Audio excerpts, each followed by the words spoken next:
Hello, hello, and welcome again to a Beatles program, a weekly podcast show which is called Things We Said Today.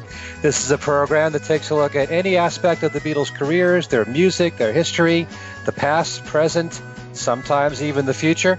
I'm Ken Michaels. I'm one of the three regular co-hosts of the show, and hopefully you know me from my other Beatles program. It's a weekly syndicated show called Every Little Thing.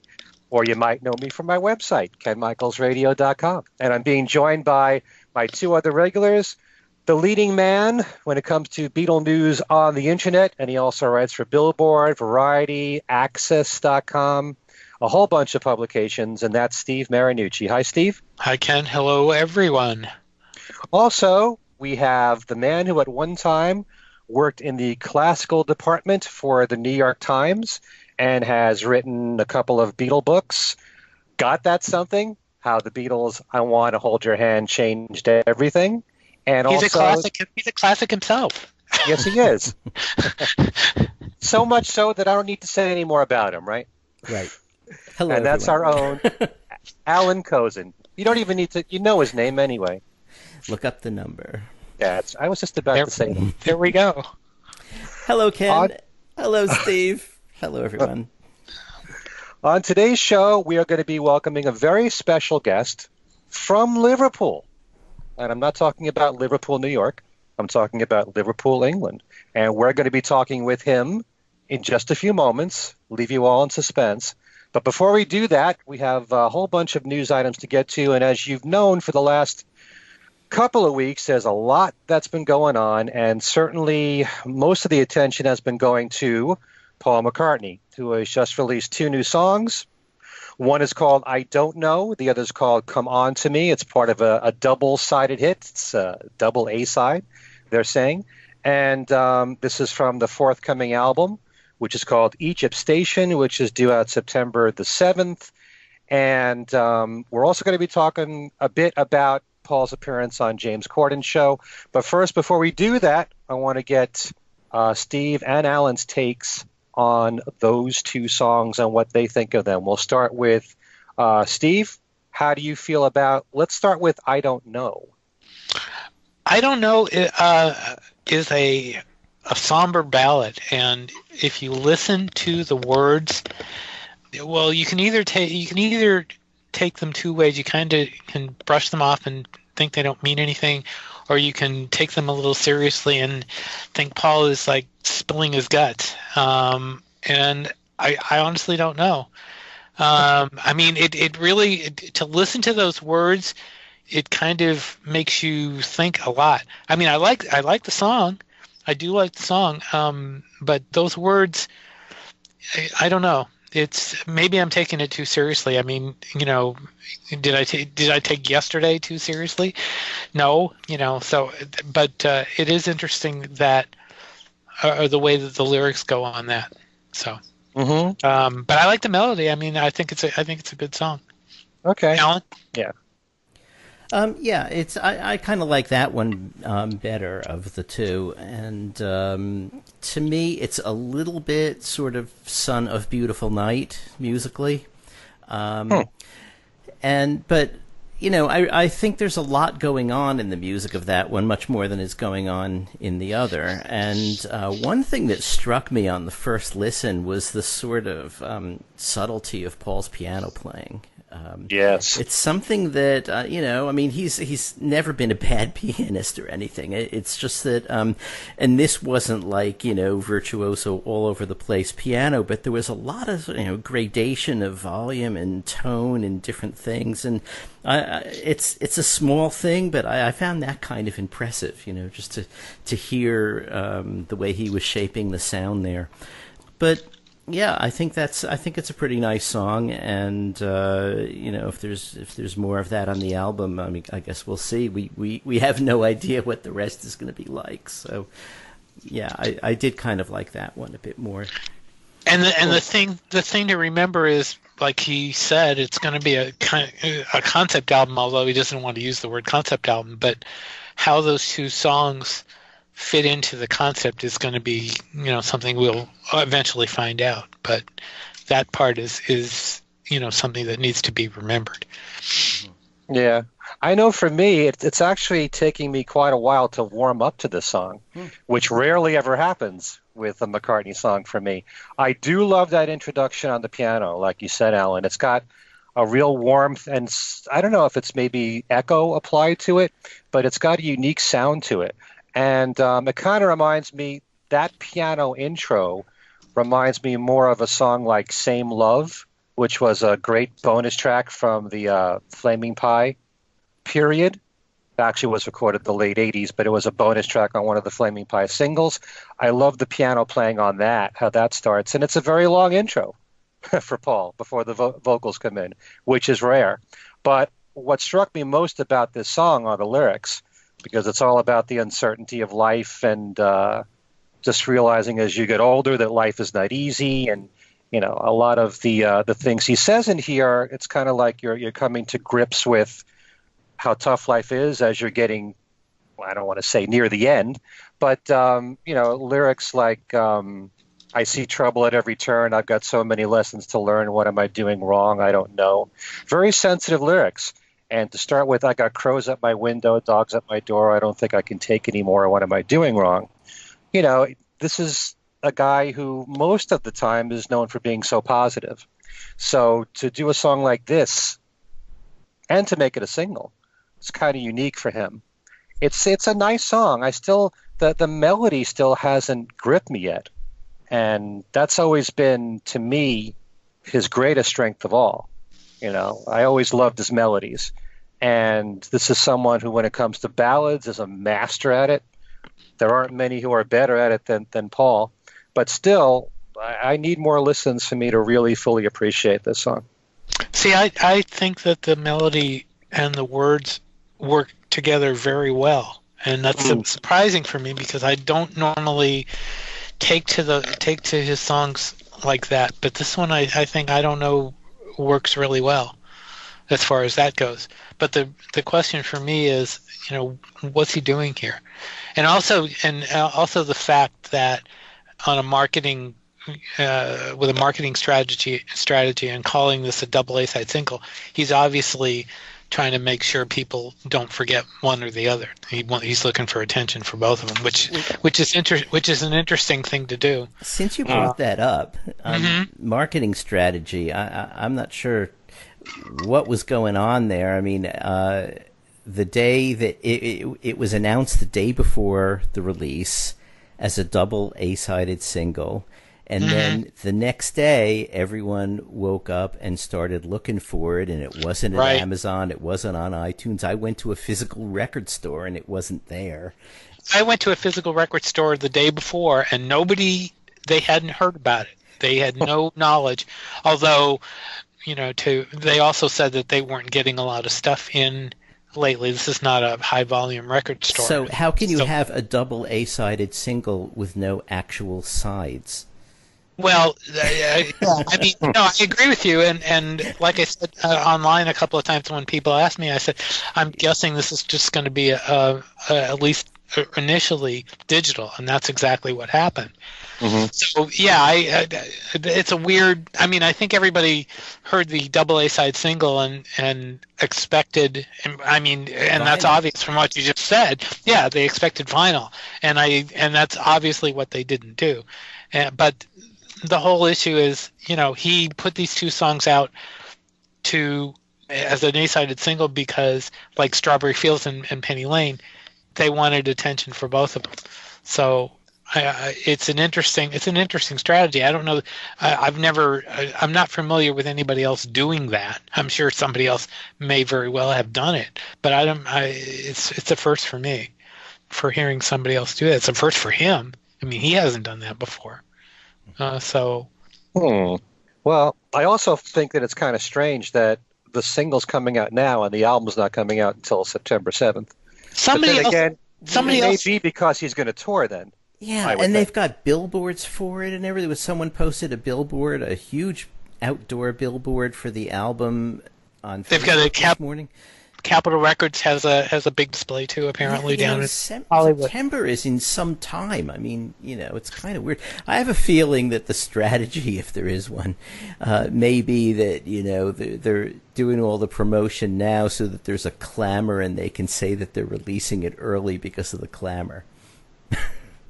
That makes sense. In pretty much the same way that, like, if we see a vinyl single, they can say, for the same reason, because there was such demand for it. In fact, I spoke to the guy who runs the record store I went to, and at first they looked it up and they said, no, it's streaming only. And then I spoke to him and he said, yeah, I've been in contact with the label and they say that there will be a physical release, but they don't know when. I'm hearing the word that's going around, and I haven't heard anything officially, but the word going around is July for that. But nobody's. But that's just 4 days. July. Well, I mean, it's not. It's not. It could be in 30 4 days July. It might be middle of July, but But yeah, I mean, that's what I'm hearing is. Or that's what people are saying. Let me put it that way. I'm not hearing that as directly from anybody, and I certainly wouldn't put stock in what somebody on Facebook tells me. Right. No offense, but I'm not hearing any official. Sense to sort of capitalize in terms of sales and stuff on the excitement of a newly announced thing and have it out there for people to buy when you announce that it will be available. It's kind of weird. It's just Yeah, it was strange to ask around and not have anybody know what the hell you were talking about. It was really weird. So maybe they're hoping that the two songs do very well and it creates a strong enough demand that by the time September comes, people will be hungry for it. Mm-hmm. Maybe. Yeah, and then when the guy at the counter when I first went in, looked up on his computer and he's saying, "No, I don't see anything." Well, is it new? And I said, "No, new's old." That was never a good title for an album. No, it wasn't. Anyway, the other song, "Come On to Me," which we briefly discussed. What do you guys think about that song now that we've heard it in its entirety? Mm-hmm. Steve? I like that song a lot. I do. I like it a lot. I prefer it over I Don't Know. But I do like it. And I'm glad that we actually have a decent sounding mix of it now as opposed to what they had before. But because of the live gig, but yeah, I like it. I think it's really good. The words are kind of funny if you listen to the words. Here's Paul McCartney at 70 whatever, and talking about picking up somebody at a party. I mean, that's funny. I would have loved to have seen Nancy's face when he ran those lyrics by her. But how do we know it's not about her? That's true. That's true. We do not. We do not. But in any event, I really like the second song. And again, the thing is that you have to keep in mind that this is, sort of a concept album, and how that song is going to fit in the whole concept is something we don't know, and that's going to be interesting to hear. So, anyway. Alan, how about you? Yeah, I don't have an awful lot to say about it. It's it's pretty simple musically. I think the lyric and the music together have kind of a nice little arch quality in a way. It's a little bit, I think, tongue in cheek. And it's about what it's about, which Steve already described. But and it's okay. I mean, I don't hate it. I think I like the version better that he sang in the car with James Corden on Carpool Karaoke. Oh, really? Yeah, that seemed to be, they seemed to be having fun with it, even though they only did a short snippet. But yeah, I mean, obviously, this song, of all the new stuff he's got, must mean something to him, more than maybe some of the others, because he played it live at the Philharmonic Pub. He sang it in Carpool Karaoke, and and here it is, one of the two two A sides of this single. So obviously he feels close to it, and that's sort of interesting. Yeah, it works very well when people are singing along with it. Yeah, Right. Like Paul and James. Yeah. So speaking of James, how about the appearance on James' show, which was a combination of a lot of things: the Carpool Karaoke, Paul giving a tour, going to Penny Lane, going to Forthland Road, and then doing the concert at the Liverpool Philharmonic Pub. What did you guys think of the whole thing? It ran like about 23 minutes. yeah. It was close to 30 actually. Really? Okay. Yeah, I thought it was great. I mean, I'm it was great to see Paul in Liverpool. I think the most charming part was him interacting with the fans and the outside at Forthland Road. That was I could not believe. I was told when the day it happened that he had not been in the house since for decades, and I had trouble believing that, but it's true. And he had in fact talked about that on the BBC interview, and he said that was actually a difficult decision to go in, which is interesting in itself. But to see him in there, and he played When I'm 64, and to see him talk about that stuff, and to going around Penny Lane, I thought was cute because he surprised people, and it's like all of a sudden you open the door and there's Paul McCartney. It's like, oh my God, I mean that was cool. And then the people at the Philharmonic rushing, outside and rushing in and on the street and everything. I thought that was nice. I thought the whole thing was very nicely put together, and I thought it was whoever's idea that was, deserves a lot of credit. That was a great idea. I don't know. I had seen a couple of the other segments. The Stevie Wonder one that Corden did was really kind of funny. But I don't think he's ever going to beat this one. This was a killer. This had some really nice, funny touches too. Like when they're in the pub, and the first couple of songs, they have the person put the money in the jukebox, and then the curtain opens, and then the curtain closes, and then the curtain opens for the next one. I thought that was really kind of funny. I thought the whole clip was just great, and I think an awful lot of people thought that too, because if you look on Facebook, I mean, not that it's necessarily the barometer of humanity, but I know an awful lot of people on Facebook whose interest in the Beatles is very, very peripheral, and they posted the clip. So it obviously, hit people as, particularly charming in a way that, standard interviews don't, and standard TV appearances don't. It just had so much going for it.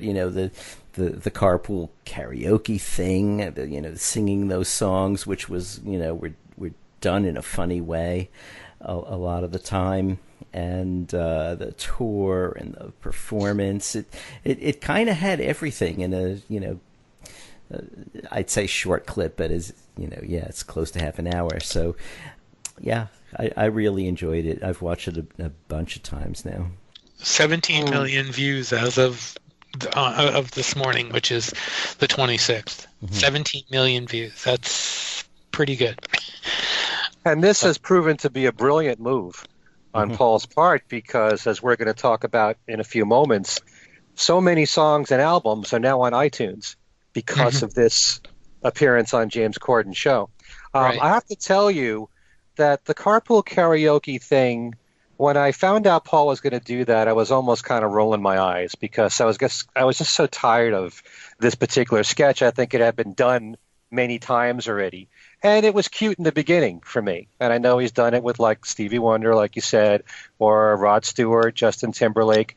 I wasn't really looking forward to that part, but I was very entertained by it.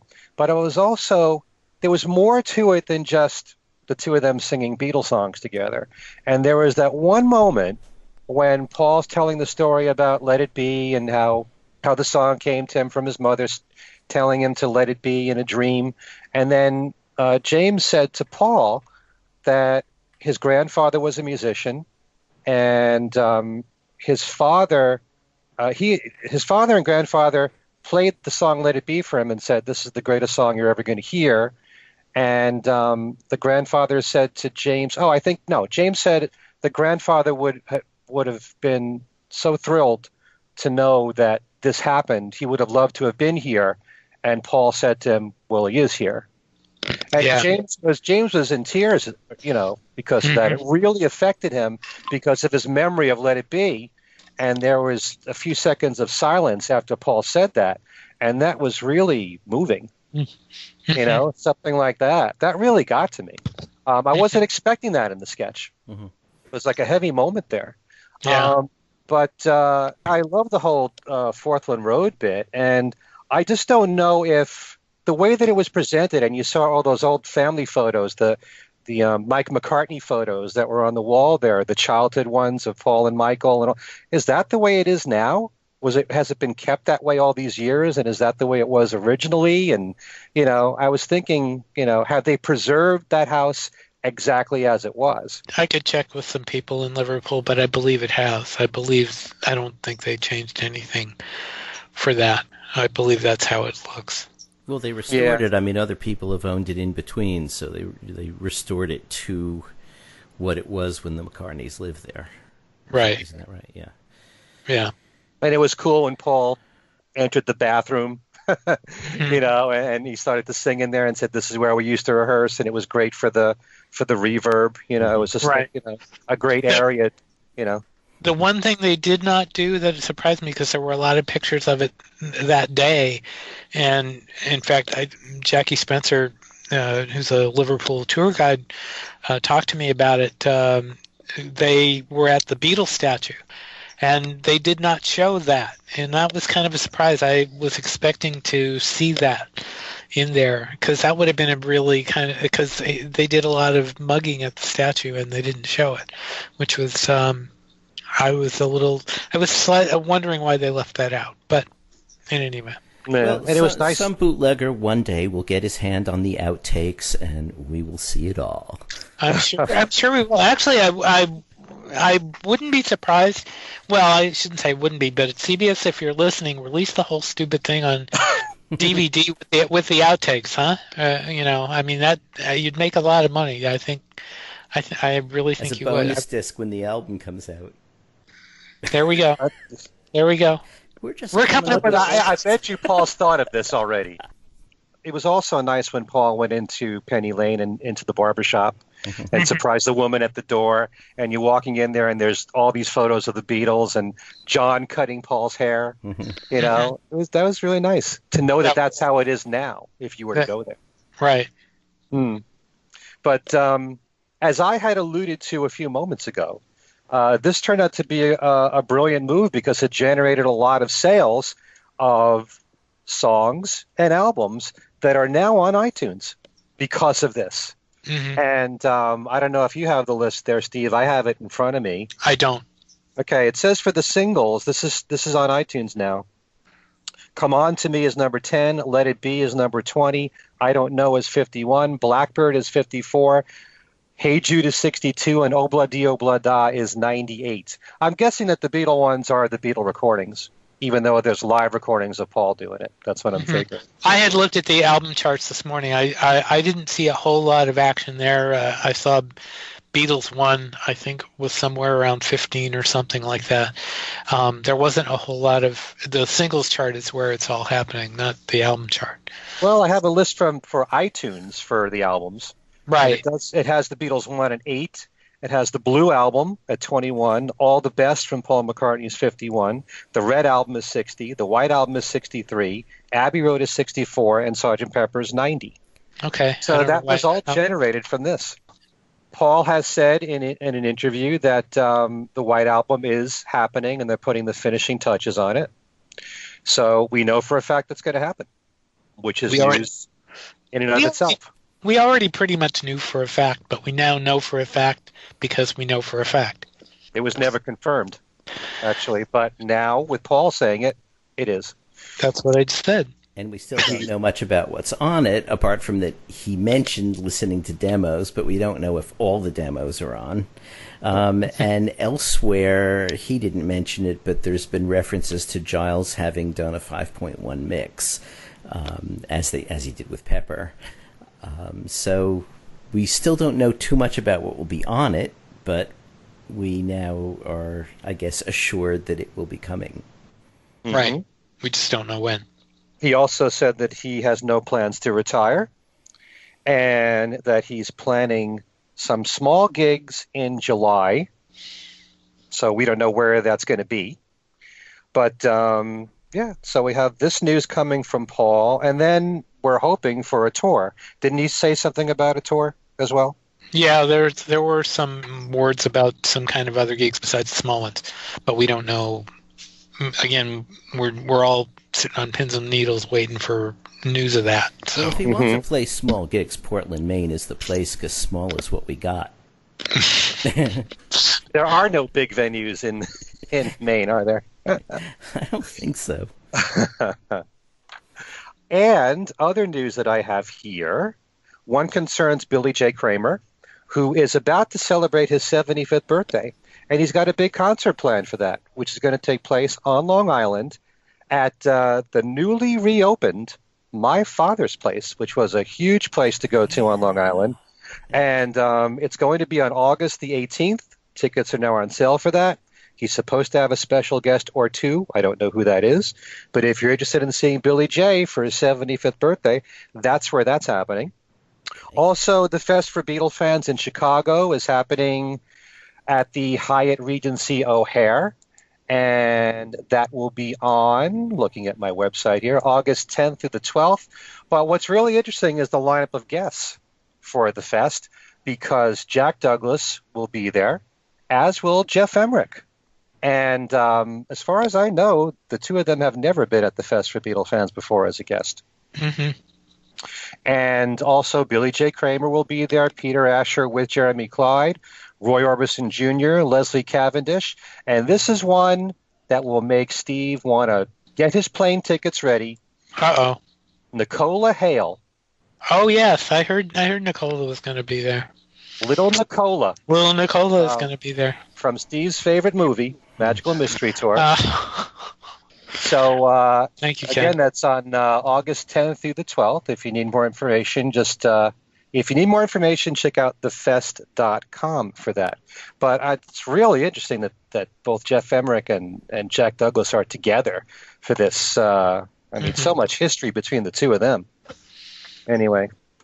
And also, you wanted to mention, Steve, Denny Sywell has a new album coming out. Yes, he's competing with McCartney because they're both coming out on September 7th. The Denny Sywell Trio's album is called Boomerang. He's posted that on Facebook a couple of times. He hasn't really given any information about it, but that's coming out the same day, like I said, as McCartney. Let me go back to the White Album thing again.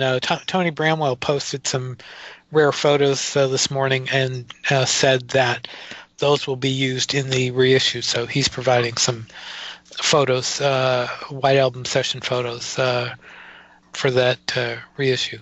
Mm-hmm. So anyway. Okay. Also, since you mentioned Denny Sywell, someone else who has worked with Paul, we didn't mention this before, is Robbie McIntosh. And Robbie has a new CD that he just released, which is called Thanks, Chet. It's a tribute to Chet Atkins. And there was a song that Robbie did in concert with Paul and his band during the 1993 tour called Robbie's Bit, which is very much in the style of Chet Atkins. And a studio version of that song is on it. And it's already been released. So it's called Thanks, Chet from Robbie McIntosh. And Alan, you had pointed out to us that there's a brand new cover version. This is very interesting, of Drive My Car. Right. That has just been released. Tell the folks more about it.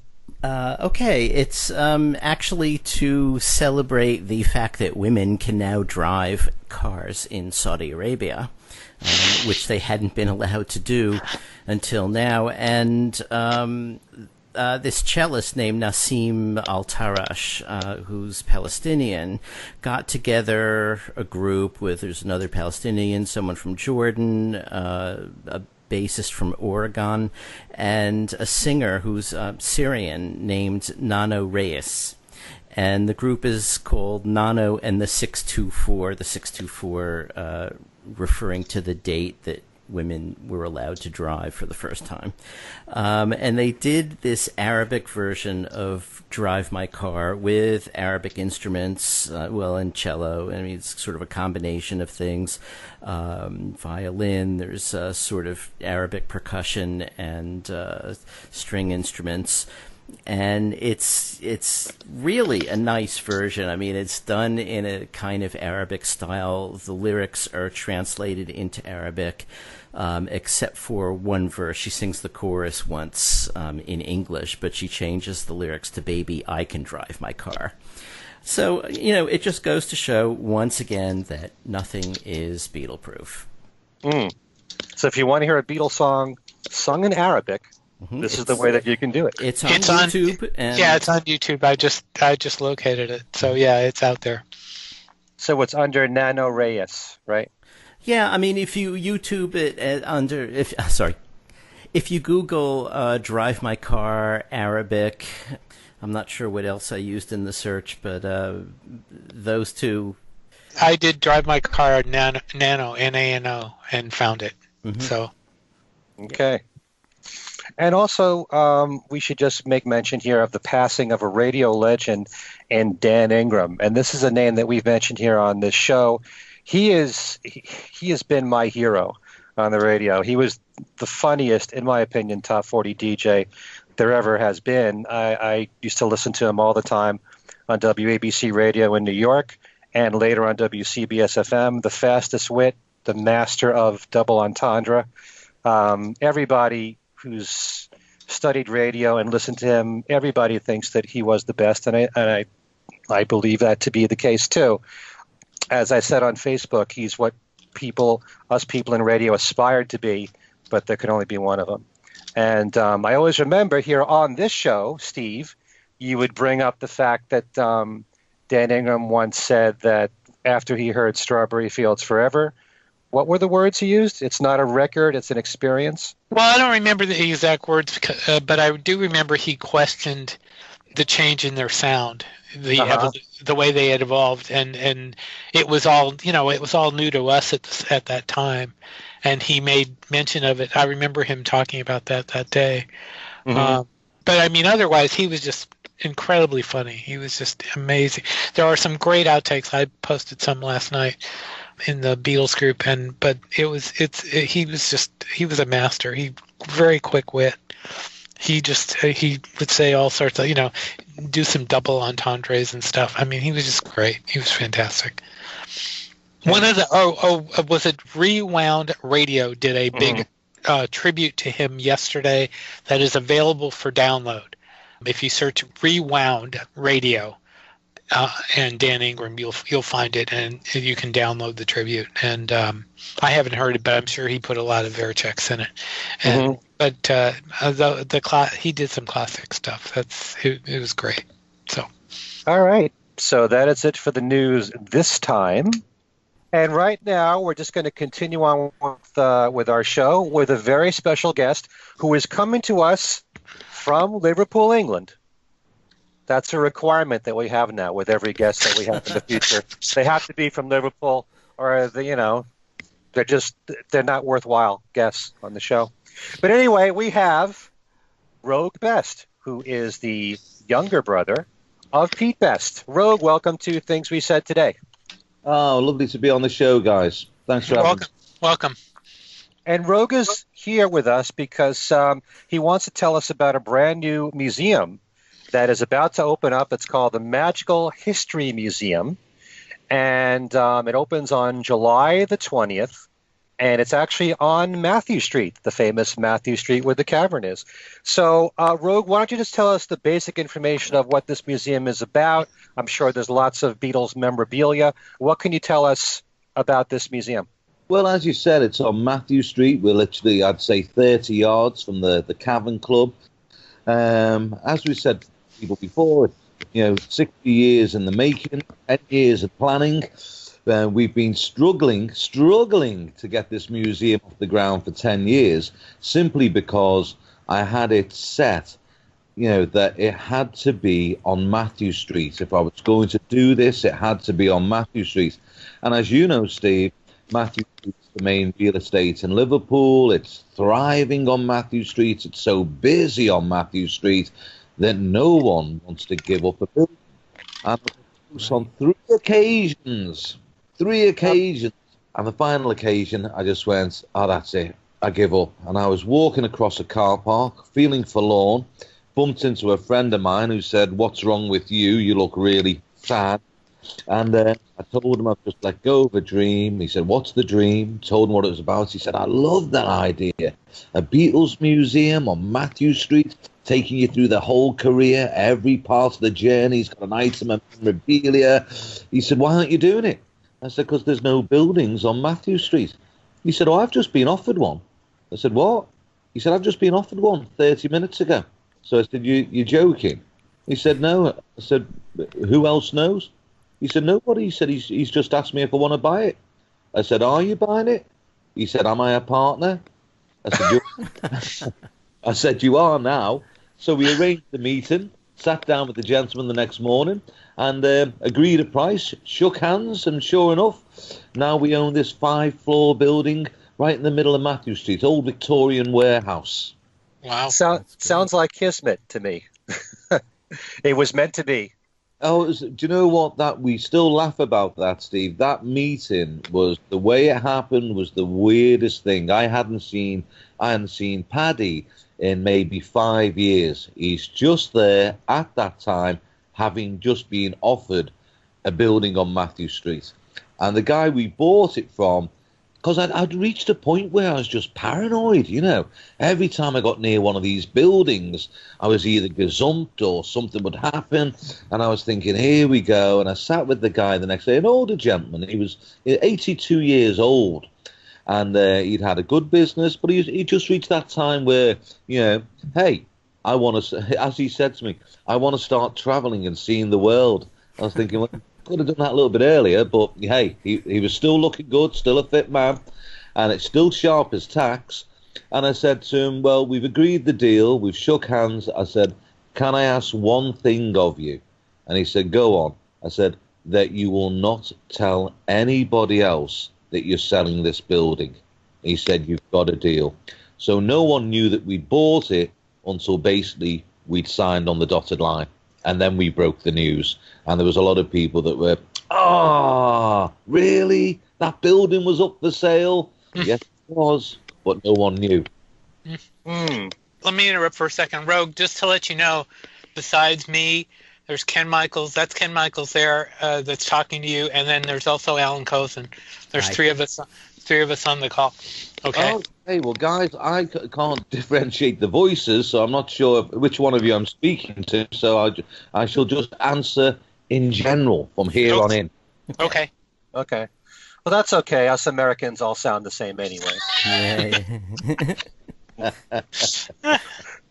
So Roag, is that the building that was across from the cavern, or was that one of the ones that had fallen through in the past?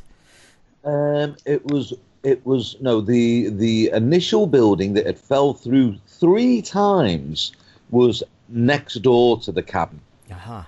That's all bought, gone. They've done stuff with it. The building I've bought is next door to the Grapes. So the Grapes pub, which is famous for being a watering hole of the Beatles, they play the Cavern, they go and sit in the Grapes. Right. Because the Cavern back in the day didn't serve alcohol. It was coffee, Coca-Cola.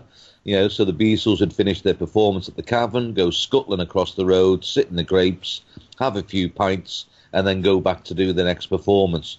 We are the building right next door to the Grapes. So we're in between the Grapes and the Cavern. So we're on their run from playing and drinking.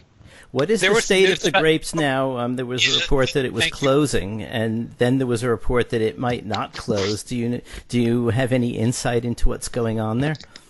Well, I believe it's now open again. But this happened a few years ago with the Grapes guys. It closed for a few weeks. There was all this, hey, the Grapes is closed. It's not going to open again. And it's basically like, it's going to open again. It was just a bit of mismanagement. They sorted it out. Hey, they're open again. So the Grapes isn't going anywhere. The Grapes is a Liverpool institution. Mm-hmm. Okay. Obviously, there's the connection on Matthew Street, and it's only natural to want to have the museum there. But was there any thought to it being at the Casbah itself? I mean, that's a historic place to itself. Yeah, the Casbah. Well, as you guys know, the Casbah's where it truly all began. It predates the Beatles at the Cavern Club by almost 2 years. Right. In fact, the first date they did at the Cavern Club was arranged by our mother. It was Mona who spoke to Ray McFall and persuaded him to take a chance on a rock and roll band. Take a chance, Mr. McFall. They're really good. Do yourself a favour. They'll pull a crowd in. And she talked them round, and the Beatles did their first show, and the rest, as we say, is hysteria. But yeah, the Casbah's booming, guys. Casbah's doing so well. And it's one of our intentions to, we've got the Magical History Museum on Matthew Street. We've got the Casbah Coffee Club on the outskirts of Liverpool. It's one of our intentions to lay on a courtesy bus running between the two venues so that you can do one and the courtesy bus will take you to the other.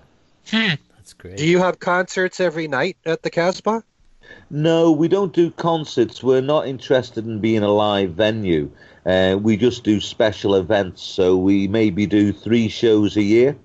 But the one that everyone really goes for, Pete only does 1 show a year in Liverpool, an annual concert. And he'd done all the main places. He'd done the outdoor festivals. He'd done the Empire, the Royal Court, the different theatres, the larger venues. And then he said to me, listen, as of next year, he said, I'm only going to do 1 show a year in Liverpool, and I've decided it's going to be at the Casbah. He said, and let's make it a regular event.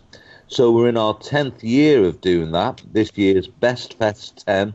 And guys, what can I say?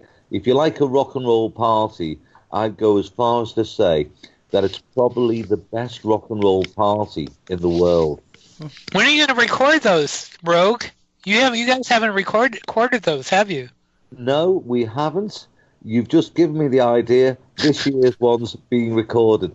Thank you so much. Of course, once I get off the phone from yourselves and speak to the team, I will give that to them that it was my idea. We should ask you if we're partners. Yeah, really. Yeah. Really. No, I mean it just seems like, because I've seen the lineups from the past years, and it would seem like a great idea to have those recorded. Who are you going to have this year? This year, obviously Pete's playing. Liverpool Express are playing. Carl Terry and the Cruisers are playing. The Undertakers. A tribute band called the Dizzy Miss Lizzies, but it's actually one of the guys from the Prodigy. I'm a fire starter, Prodigy. And, Prodigy is this stadium band, the huge band. But his passion, when he's not doing his Prodigy thing, is the Beatles. So he has this little tribute band that he does for fun. So it's great just having him there, even though he's doing his Beatle thing. So Giz is coming and doing with his Dizzy Miss Lizzies. And who else have we got on the bill? Oh, The Connection, my own band are playing as well. I'm trying to think. There's one more, and if they listen to this, they're going to kill me because I can't remember who they are. There is someone else on the bill. Have you had surprise guests in the past? Yeah, I mean, it was lovely. One of the best fests. I was in the office, and the guy knocks on the door. And says, "Hi, Roag." He said, "Joss Stone's here," and I was that tired, it just didn't register. she wants to come in and see you. And I'm, well, she'll have to wait. I'm busy. You know, I did a few more little bits, moving things around on my desk, and went, hang on a minute, did he say Joss Stone?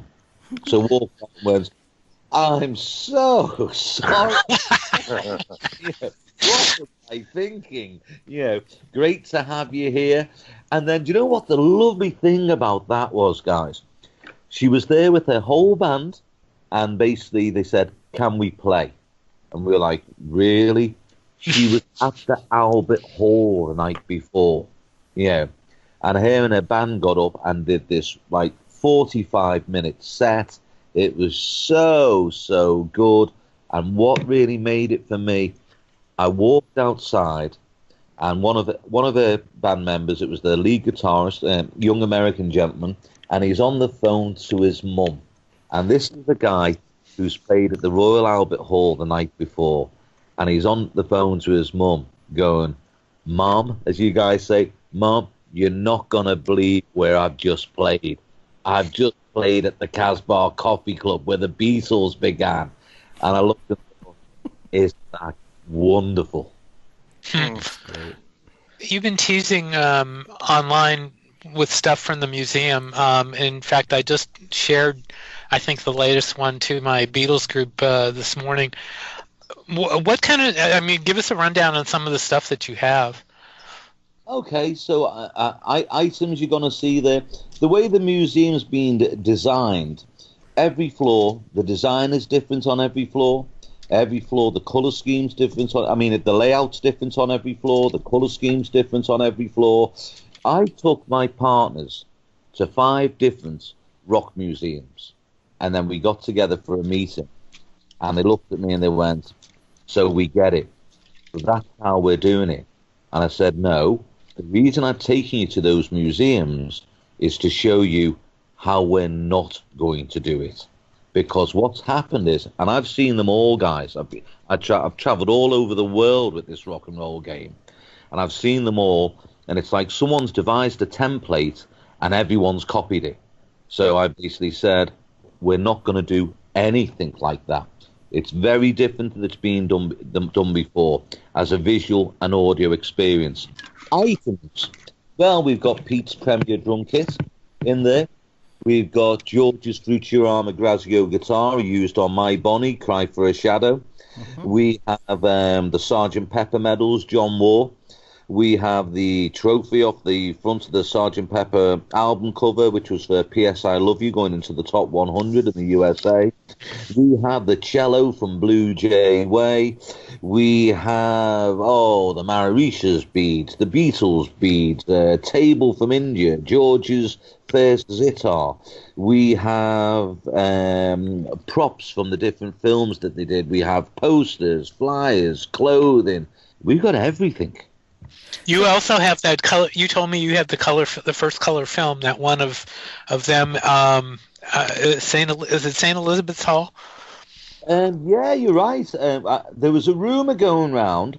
There was 2 rumors floating around. One rumor was that there was this color footage of the Beatles performing in leather, and that no one's seen it, and that this guy had it on a cine film. And then there was another rumor going round that a guy had on cine film the Beatles with Tony Sheridan on stage at the Top 10 Club. I went into that guys, I was like, rock and roll detective, tracking these people down. I tracked both of them down over a 18-month, 2-year period. I meet up with the first guy, and we persuade him to come over. We've set up a cine camera. He brings the film. We put the film on. We put it on, and bingo, there they are in the leather, colour footage. We're like, oh my God, it's the earliest known footage of the Beatles. Will you sell it? And he said no. And then I asked him what I'd be prepared to pay for it. He said no again. And then I thought, no, do you know what? That was a good price. So I said to him, mull that over. I said, that was a good price. He said, I think I can get more. I said, well, I think you can. I said, and I did, the old adage, I actually had the cash there, let's open the case and show him the cash. you can, but here you are, look at all this green stuff in here. And he phoned the next day and said, yeah, I'll sell it to you. So we did that deal. And then it was basically, let's track down the guy in Germany with them on stage with Tony Sheridan. And we met with him, I kid you not, I met with him flying out to Hamburg each time. I met with him on 5 occasions. And I walked out of the 5th meeting, and I was with my business partner, Alan, and he looked at me and said, what do you think? And I said, I don't believe he's got it. I don't believe it exists. You know, I said, he's getting a lot of mileage out of something that he hasn't got.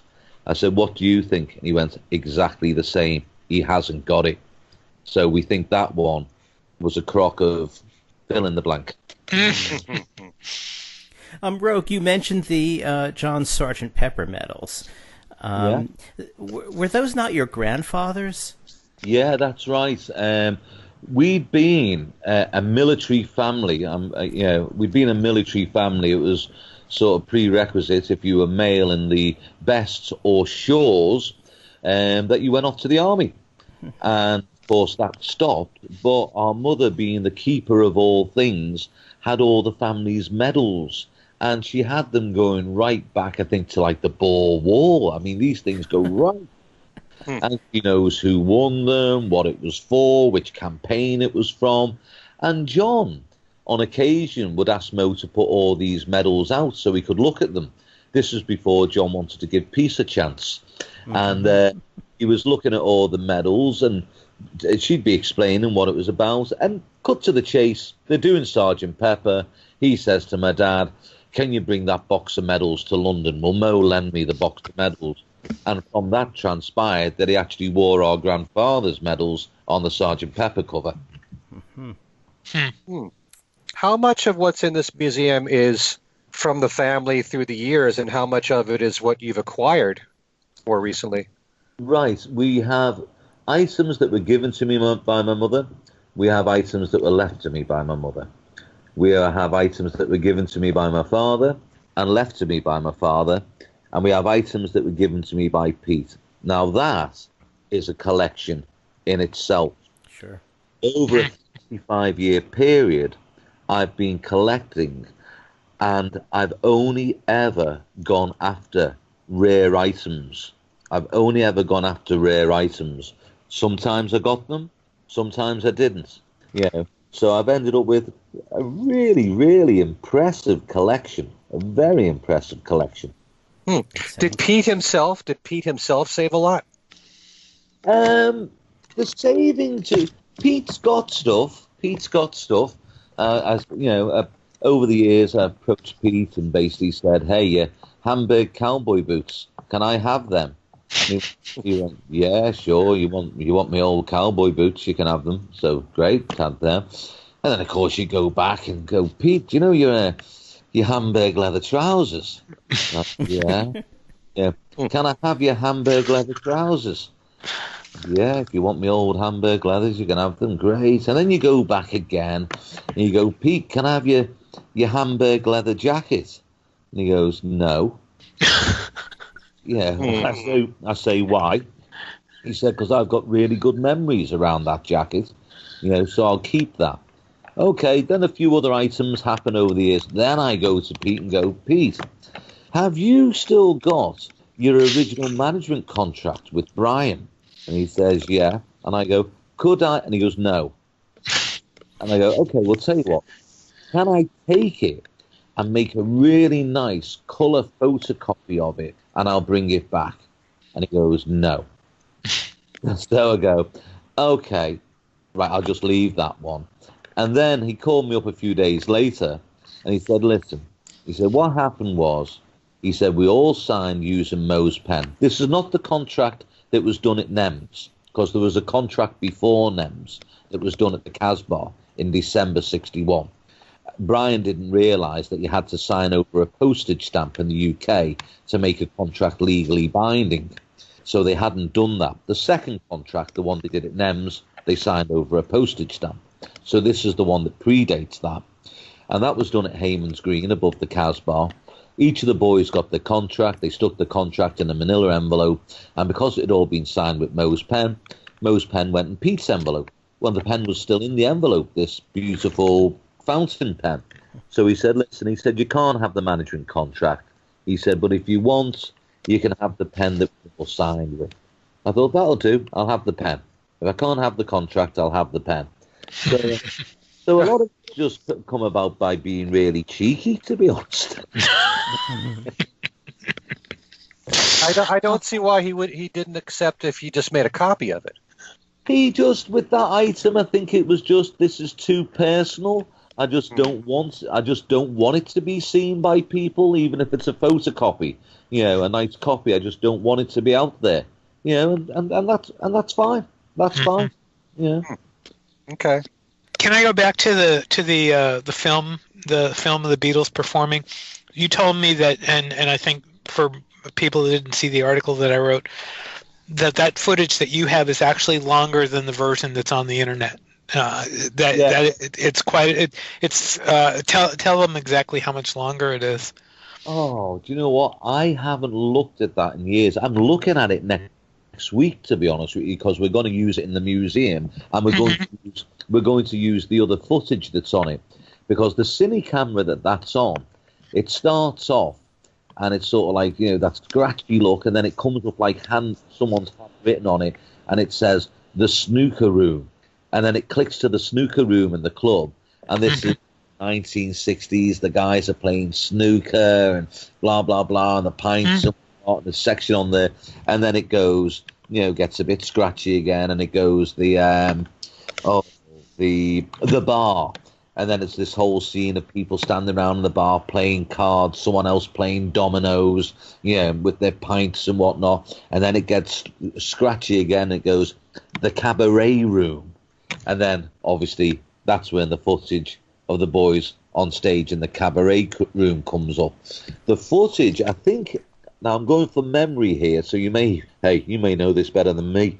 I think in the documentary we used maybe 30 seconds of it, and I think we've actually got about 2 minutes, maybe 2.5 minutes. Okay.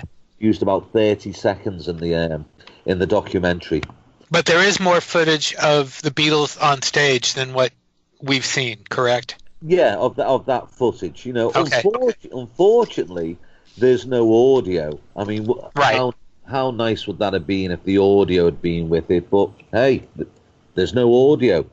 But it's still a beautiful historical piece. There's this lovely colour footage of the boys in leather performing. I don't think there's any footage of the boys performing in leather anywhere else. Not that I'm aware of. I've never seen it. I don't recall any. Yeah. So somebody did match up audio with it, and I can't remember what song it was. I could probably look it up while we're sitting here. It might have been Red Hot or something. Was it Red Hot? From Hamburg, yeah. Was that done in a Material World? I think Material World may have... it was in George Harrison's Material World, and I think in that they hooked up a soundtrack to it. I'm not sure if that's exactly where it was or not, but yeah, it was. They had definitely somebody had hooked up some footage on it. I remember that now. So yeah. Did it look good with the audio? Yeah, it looked fairly good. I mean, I was surprised that they were able to get it that close. It seemed like they had gotten it close, but yeah, it was definitely quite interesting what they did. So, go on. Sorry. Pete isn't involved in the museum project at all. I think you've said in the past. Is that still the case? No, it's not the case now.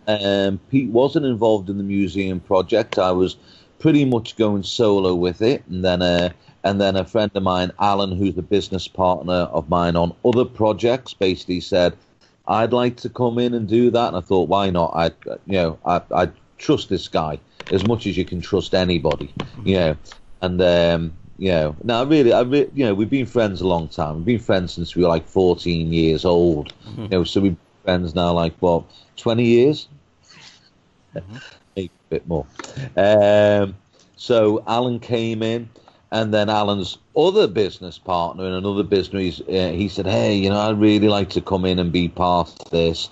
And don't forget, as this is going on, guys, my costs are escalating and escalating and escalating, and it's getting more uncomfortable and more uncomfortable. So I said, yeah, okay, let's go for it.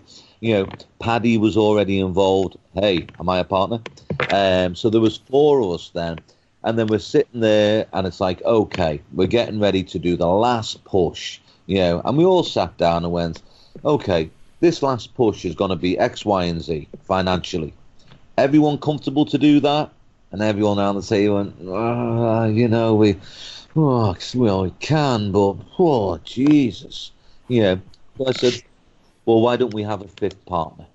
And they all looked at me and went, well, who? Who do we trust enough to come in as a 5th partner? I said, my brother. I trust him more than anyone. And they went, Pete? And I said, yeah, let's bring Pete in. And they went, do you think he'd want to be part of this? I said, well, I won't know till I ask. Saw him the following day, said to him, do you want to be part of it? And Pete, in his own quiet way, went, yeah, sure, go on, I'll give it a go. So there's 5 of us, including Pete now. So now he's a partner. He should provide the contract. Yeah. Really. Thank you. I'm gonna do that. I'm using that tomorrow. Hey, stick around. We'll come up with some great stuff for you. We've already given you a couple of ideas. Yeah, So I don't remember you giving me any ideas at all. oh man. So Okay. is everything that's in this museum something that hasn't been seen before until now? Because you've had, like, the Beatles story in Liverpool. Did they ever use any of this material? The Beatles story, I loaned 6 items to them, which they still have on loan at the moment. But when you think my collections, I think I'm around about the 1,000, 1,100 items. We can only house 300 items at a time. So every January we're going to do a 25% switch round. So to answer your question, a lot of the items have never been seen. A lot of the items have never been seen since their original usage. So you are also a published author, and I was wondering whether, a lot of museums, big museums like the Metropolitan Museum of Art publish catalogs for various of their shows. Do you have any thought of publishing a catalog in which people can see some photos of some of these items and maybe descriptions? Wow, what a wonderful... No, I'm not giving you credit for this. That is already in the pipeline. It's already in the pipeline. Oh, that's great. Yes, we are going to do a catalogue. It won't be ready for our opening because it's all guns blazing at the moment. So the catalogue is coming, but it won't be there for our opening. It will most probably follow about 5, maybe 6 months afterwards, because putting that together, and if we're going to do it, I'd really want it to be beautiful. I'd like it to be a nice piece in itself, and that to make something of that quality, something to look that good, takes time. And at this moment in time, I haven't got any more time to give. I'm to the limits, but we are going to do that. We are doing that. Roag, you said Neil provided some stuff to the museum. That you got stuff from him that you're putting in the museum. What stuff specifically did he give you? Well, I'll just give you one item. The Apple boardroom table. The boardroom table from Apple, where all the guys sat round and made their decisions. So it's this beautiful boardroom table. It was the Beatles boardroom table at Apple. So, which is a wonderful piece in itself. As regards to other items, you're going to have to come and see. Oh, boy. Okay. Did you ever think, this is far into the future now. We're coming up with all these ideas for you, Roag. But maybe having some kind of a display at the Rock and Roll Hall of Fame since they've already had a John Lennon exhibit, they've had a Stu Sutcliffe exhibit, maybe some of the items you could put on loan over there. And that will entice people to come over and see your museum. I was already approached to do it and turn them down. I've already been approached to do that and turn the Rock and Roll Hall of Fame down. I just wasn't keen. I just wasn't keen. Really? Any particular reason? Any specific reason, or you just didn't want to do it at all? I just didn't. I always follow my gut. Do you know what? I may be, and I've said this to my family and close friends. I don't always make the right decision, but I always make the right decision for me. Okay.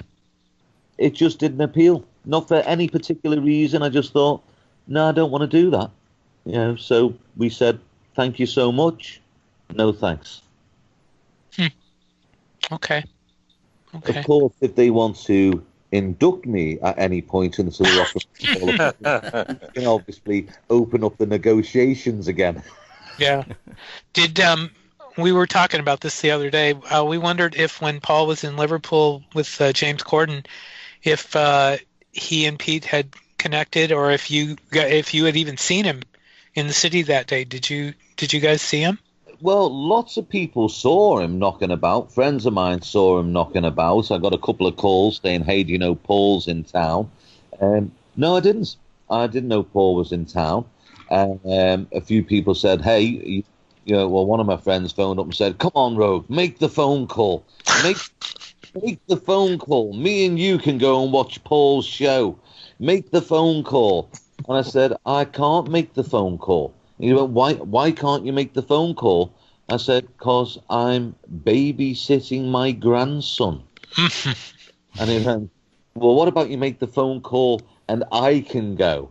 And I went, it doesn't work. Unfortunately, it doesn't work like that. Yeah.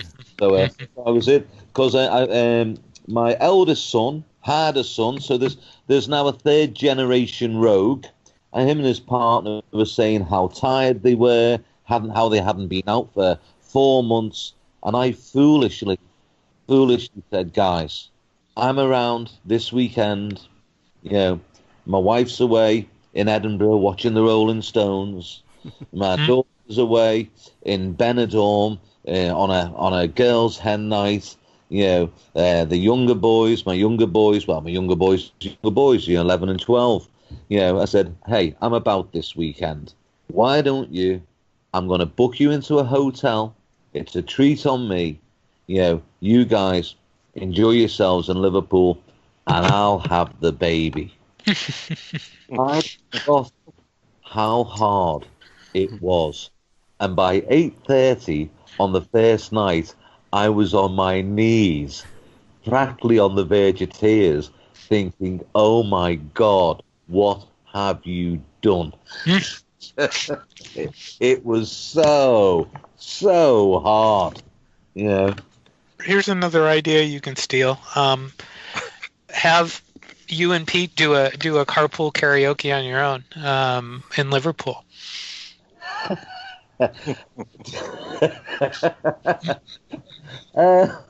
I actually like that idea. That for some reason straight appeals to my very warped sense of humor. Mm-hmm. We'll do our own carpool karaoke. Yeah. There you go. Yeah, I'm glad I thought of that. Oh, I think we're getting in a whole lot of trouble here. We really are. So, Roag, do you guys have contact with Apple these days? And do you have any contact with Paul? Is it something that has thought over the years, and you can call him? I'm in a very unique position because obviously Pete's time with the lads finished in '62, and he saw them on 2 more occasions after that, and then he didn't see them again. But my dad's there, so I had a relationship with them because of my dad. So do I see them? Yes, I do. Do I consider them to be friends? Yes, I do.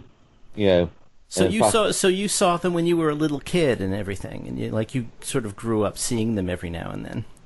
yeah, yeah, yeah. Interesting. Hmm. It's a strange old world, guys. It's a strange old world. Your brother was in the band and doesn't see them anymore, and I do. And they are good friends. They are good friends. Was it difficult for your father to juggle between being loyal to the Beatles and then at the same time having known what happened to Pete? Here he's your father. Was it a sensitive? Was it really difficult for him to have a balance between the two? How did he handle that? Do you know what? I think he just got on with it. He just got on with it. Sometimes things just are what they are. And you can sit there and you can try and dissect it and try and make sense of it. Well, some people do that. Hey, I remember speaking to my wife's a psychiatrist. And there's different terms for different people. And you've got mechanics who want to know the ins and outs of it. To give you an example, the car's going to drive to A to B, but the mechanic wants to know why. He wants to know why that turns that, why that moves that, why that makes the wheels go round, etc., etc. He likes to look into all of that. He likes to find out what the workings of it is. And I've forgotten what the other one is, which he says is me, where I actually don't care about the mechanics or how it works. I just want to know that when I get in it at A, it will take me to B, and it will do the same from B to when I want to go back to A. And I think my dad was like that. It was no thinking about it too much, reading it into it too deeply. It just is what it is, and he got on with it. Mm-hmm. It puts you in a really interesting position too, because you're so much younger than Pete, and obviously didn't have the experience that Pete had with them. You can look at it as a historian in a way, and it looks sort of like that's what the museum is. You're sort of exploring a historical thing that's close to your family, but isn't something that you have bad feelings about necessarily in the way that Pete might. No, do you know what, guys? Pete doesn't have bad feelings about it. You speak to Pete, and I think what a healthy way. You've read Pete's books, and Sure. that when it happened, how upset he was. God, why wouldn't you be upset? Of course. Why? Come on, And then he foolishly tried to take his own life because he was in this terrible depression. Then he came through it all. And and life was good, and he's had a wonderful time. And Pete's view now, if you speak to Pete, he goes, "Do you know what? I was part of the biggest rock and roll band in the world for 2 years, and I had an absolute ball." Mm-hmm. So that was it. And that's what's pretty marvelous, because when you think about the story the way we originally knew it, and I mean, all of us remember seeing him on I've Got a Secret, and and that was just after, that was that was kind of still in the throes of what had happened, because that was Beatlemania.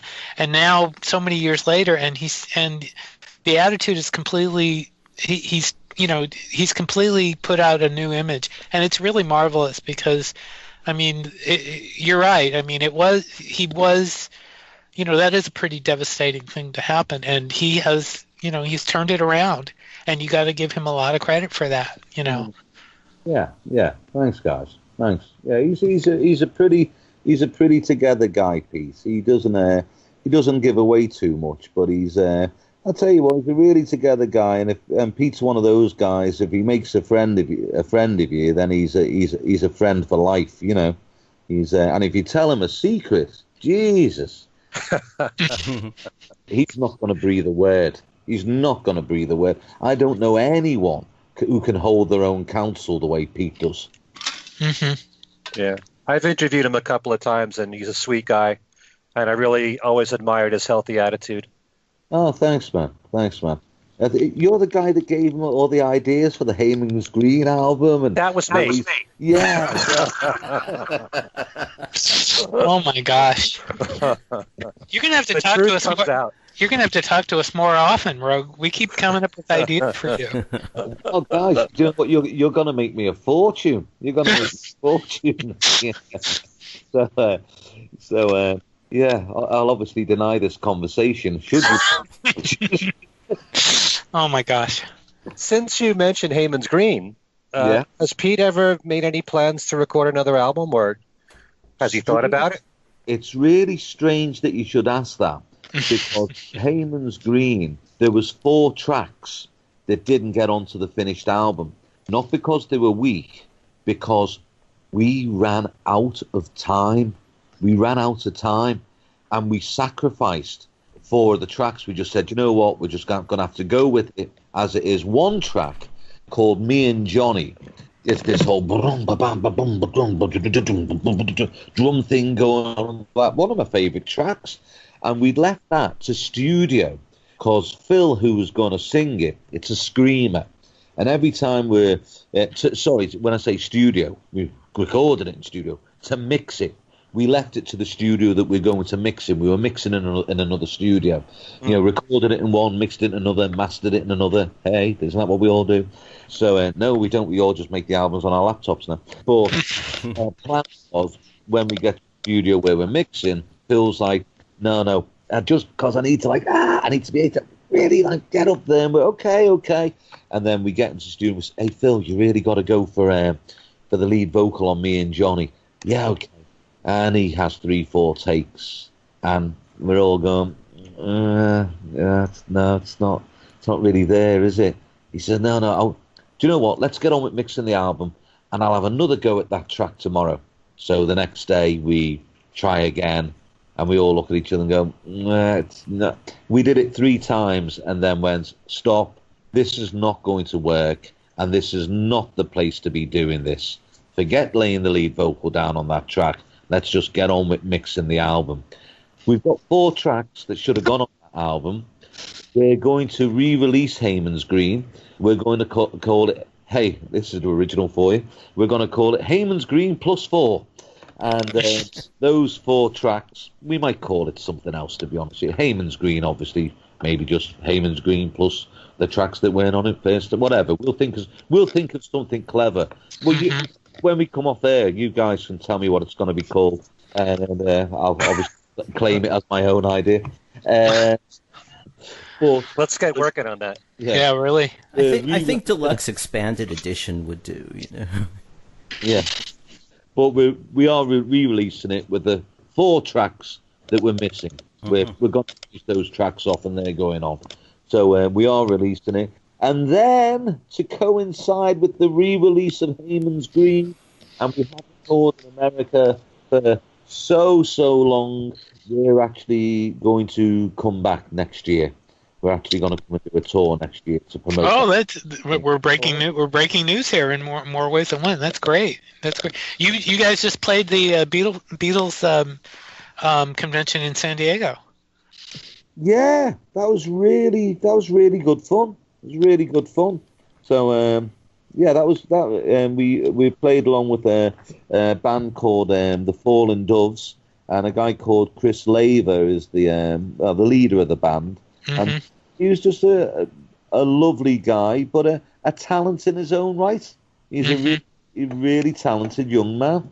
So we did double drums, as we do with the Pete Best Band. We did that with the Fallen Doves, and did a load of early Beatles material, and it was just really good fun, and people enjoyed it. It was nice. San Diego was good.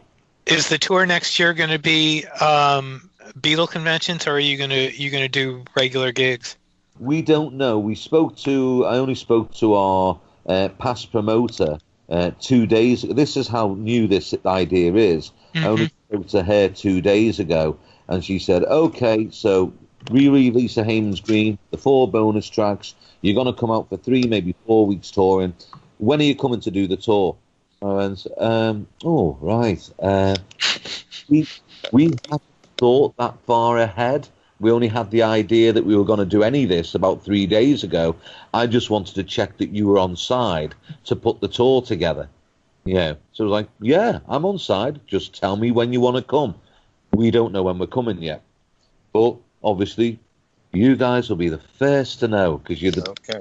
You got a little exclusive there. Yeah, we do. We sure do. That's awesome. It's fantastic. Yeah, you'll definitely let us know when all this gets worked out. Yeah, we will. We will. What is going on with? We never hear about your other brother, Rory. What is he doing these days? Well, Rory was doing a little bit working at the Casbah, and then he decided he wanted to retire. So he's basically called it a day. So as far as I know, he basically vacations and throws on the cravat and has a cocktail and So no, he's just having a nice time, not doing anything. And there are other performing members of the Best family, Leanne, for example. Oh, Leanne's doing fantastic, guys. Her career just keeps going from strength to strength. She really is a talent. She really is a talent. You should give a little background for people for our listeners that don't know. She's been an actress and she was in one of the Star Wars films, correct? Yeah, she was only a little tiny bit part on one of the Star Wars films, but there's our biggest drama series over here. It's off air at the moment because they're filming the next series, but she was one of the main characters in that. That's a show called Cold Feet. And at one time, she was, to give you an idea, she was on, our Good Morning Britain, whatever it's called, a national morning show. And she's been on it a few times, but she was on it this time because they were paying accolade to her as Britain's busiest actress. At that moment, she was in different shows, playing different characters with different accents on 5 different channels, and the shows were all on at the same time. Wow. So if you switch from any of those 5 channels, you switched and saw Leanne as a drug addict. You'd switched over, you saw Leanne as a policewoman. You switched over, you saw Leanne as a German spy. You switched over, saw Leanne in a World War One. She was everywhere, And but she's good. She's really, really good. Wow. We'll have to look out for her. Fantastic. Yeah. Yeah, well, the USA, guys, she's got the USA in her sights. That's where she wants to. That's where she wants to come. She wants something to happen in the USA for her. Yeah. We'll arrange that. Oh, guys, thank you. That's why I said it. That's why I said it. So, any ideas about that? Let's talk about that off air. Anything else that you guys want to ask? Well, let me ask one more kind of off the wall question. Being that Pete does have some connection to Apple, has he been approached, or does he know of anything in the works about any Beatle projects that will include his music? I mean, are they going to do anything with any of the stuff that he was involved in? Do you know? I've got no idea whatsoever. And if Pete knew of it, he wouldn't tell anyone. That was a sneaky way of see if we could get a line on a Beatle project that nobody knew about. So, right. Oh well. So, Roag, do you have a website for the museum, or will you? Website's under construction. If people want to follow what's happening at the museum, just the Magical History Museum Facebook. Go to the Facebook page. Mm-hmm. That's the best place to keep up to date with what we're doing. The website is under construction at the moment, so that'll be following shortly. But our main concern is just getting the museum open on 20th of July and just blowing people's minds. I want people to walk out of there the same way they walk out the Casbah, where their first reaction is, "Oh my God, that was so good." If you can give people that they're walking out with, well, that's a bonus, Sure. I love walking out to a show or a gig or a museum or a play and going, oh my God, that was so good. You know, unfortunately, most times I walk out and go, did you see the bit where such and such happened? That was a bit weak. His Irish accent wasn't very good. You know, I'm a critic, but I'm also a critic of myself. And you're going to be posting daily teasers continually until the opening. Yeah, going to try to, time allowing. Going to try to. Okay. Because those have been fun. Are you going to ever post the answers to those? Yes. Because you're just posting pictures. I haven't seen any answers to what people are guessing. We are going to do a reveal the week before the museum opens. Aha. Okay. We're doing. See that? Jesus Christ! You found out something else that wasn't supposed to be getting. I want to finish doing this interview. We're news people. We ask questions. We are doing a reveal around about the 15th, 16th of July. We're doing a reveal. Okay. Okay. That's fantastic. Well, this sounds like a must-see. If anyone's going to Liverpool, you have to make sure that you go to this museum. And like you said, it's opening on the 20th of July, the Magical History Museum. Yeah. You also have a restaurant in there, Roag. I don't think did you mention the restaurant? Not a restaurant as such, a cafeteria, a nice cafe space. Okay. Yeah. Okay. All right. Roag, thanks so much for joining us. This has been absolutely wonderful. Keep us abreast of what's going on. And, anytime you want to come back on the show, if you want to invite any family members, I'm not going to mention anybody in particular. Yeah, the whole family's welcome. So, yeah, I'm trying to think who'd be right. I don't know. Nice. Jesus. No. I'll give it some more thought. Okay. All right, Roag. Good to talk to you again, sir. Yes. Yeah, do you know what? Thank you so much for having me on the show. I really appreciate it, and I hope the boys, the girls listening have enjoyed it too. Fellas, you take care of yourself. All the best to you. Thank you. Yes. Thank you. Good luck. Good luck with the opening. All right, that has been great. Talking with Roag Best here. Thanks for joining us, Roag. And for any of you that would like to get in touch with us, let's give out our contact information, starting with you, Alan. Easiest way to get me is on Facebook, either at Alan Kozin or Alan Kozin Remixed. Okay, Steve? You can write me at BeatlesExaminer@gmail.com and join my Beatles group, Beatles News and Information on Facebook. And as for me, Ken Michaels, my email address is everylittlething@att.net, and my website is kenmichaelsradio.com. As I always mention, there's weekly Beatles trivia on the website. Just recently I was giving away, and still I'm giving away, the double DVD disc of the 4 Beatles performances on the Ed Sullivan Show, and now I have a copy of the reissue of Derek Taylor's book as time goes by to give away. So be sure to check out the Beatles trivia and games page on my website, which again is at kenmichaelsradio.com. All right, this has been a lot of fun. Roag Best was a delightful guest. So much interesting information, don't you think? Yes, that was fun. That was a lot of fun. So, for Steve Marinucci and Alan Kozin, and for Roag Best, this is Ken Michaels thanking you all for listening, and we will see you next time.